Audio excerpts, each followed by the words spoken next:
युतीतला जो वाटा आहे तो तितकाच मजबूत असावा याच्यासाठी ते प्रयत्न करणार, यात कुठलीही शंका नाहीये।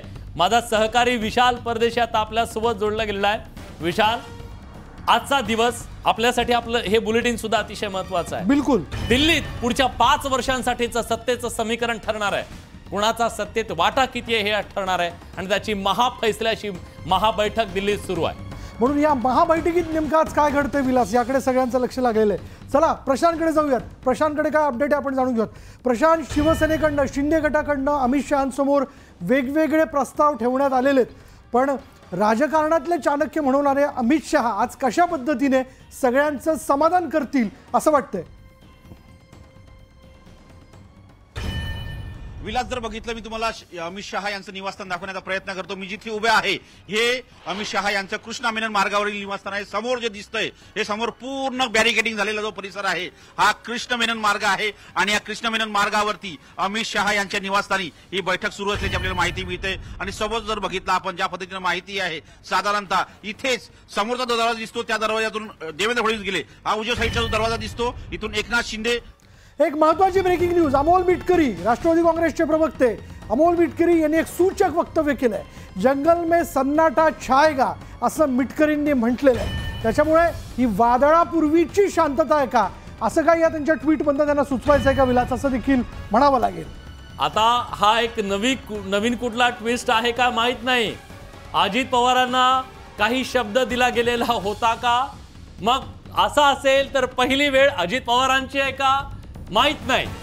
जल्द ही शेर वापस आएगा असं अमोल मिटकरी सुचून काय त्यांना सुचवायचं आहे?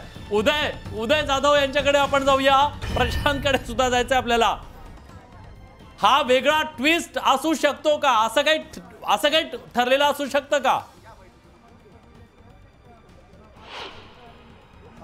विलासजी, आपण जर पाहिलं तर अमोल मिटकरी हे अनेकदा गुगली टाकत असतात, अनेकदा फिरकी घेत असतात। त्यातलंच हे एक ट्विट असावं अशी माहिती मिळते आहे, कारण त्यांनी त्यांच्या नेत्याच्या प्रति आपण पाहिलं असेल की म्हणजे अजितदादांच्या प्रति अनेक काही जे वक्तव्य केलेली आहे ते एक प्रकारे त्यांचं बार्गेनिंग पॉवर जे आहे ते वाढवण्याचं आहे।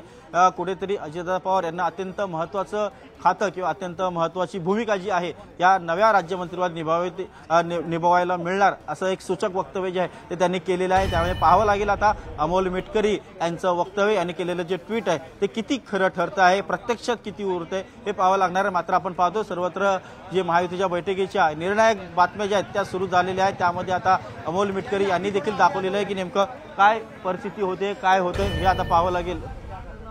मी उदय जातोय आपले प्रतिनिधी प्रशांत दिलेर रामदास यांच्याकडे। प्रशांत, अमोल मिटकरींचं हे ट्विट, पण त्याच्यापूर्वी जर आपण पाहिलं तर काळजीवाहू मुख्यमंत्री एकनाथ शिंदे हे अमित शहांकडे पोहोचलेले होते, त्यांच्याबरोबर त्यांनी स्वतंत्र अशी बैठक घेतली। पण त्यापूर्वी तटकरेंच्या निवासस्थानी देवेंद्र फडणवीस आणि अजित पवार यांच्यात अर्धा तासापेक्षा अधिक वेळ डिनर डिप्लोमसी आणि बैठक पार पडली।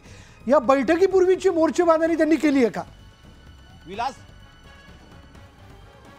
विलास, ती अर्धा तास नाही 1.5 तास चर्चा झाली, बरोबर। आणि त्यापूर्वी आज दिवसभर अजित पवार यांनी विविध पद्धतीने दिल्लीमधला वावर त्यांनी वाढवला आणि त्यांनी जसं अमोल मिटकरी म्हणतात की अभी सन्नाटा छाएगा, याचा अर्थ असा होतो की नवीन काहीतरी फॉर्म्युला निश्चित झाला का, अजित पवारांना काहीतरी मोठं खातं मिळतं का, हे देखील पाहणं अतिशय महत्त्वाचं असणार आहे। त्याचमुळे महायुतीची बैठक जी सुरू आहे ती सध्या सुरू आहे। या बैठकीत जर बघितलं आपण अमित शहा, एकनाथ शिंदे, देवेंद्र फडणवीस आणि अजित पवार आणि जे.पी. नड्डा या 5 लोकांची एक अत्यंत महत्त्वाची बैठक सुरू झाल्याची माहिती आहे। या 5 लोकांच्या बैठकीतून काय निर्णय होतो याकडे संपूर्ण महाराष्ट्राचं लक्ष लागलं आहे। एकीकडे एकनाथ शिंदे आणि 20 मिनिटाच्या बैठकीमध्ये विविध प्रस्ताव अमित शहा आणि जे.पी. नड्डा यांना दिलेले आहेत, त्या प्रस्तावावर या बैठकीत चर्चा होते का हे देखील पाहणं अतिशय महत्त्वाचं आहे।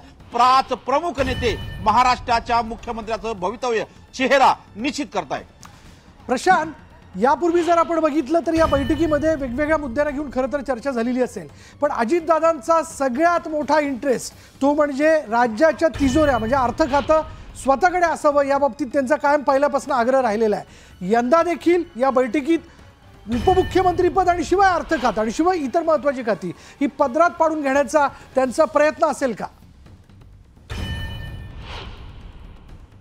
नाही, महत्वाचं म्हणजे जर बघितलं आपण तर ज्या पद्धतीने सत्तेचा फॉर्म्युला निश्चित झालेला आहे 25-10-7 अशा सूत्रांची माहिती आहे। अशा प्रकारचा भारतीय जनता पक्षाला 25 खाते, 10 खाते शिवसेनेला, 7 खाते राष्ट्रवादीला.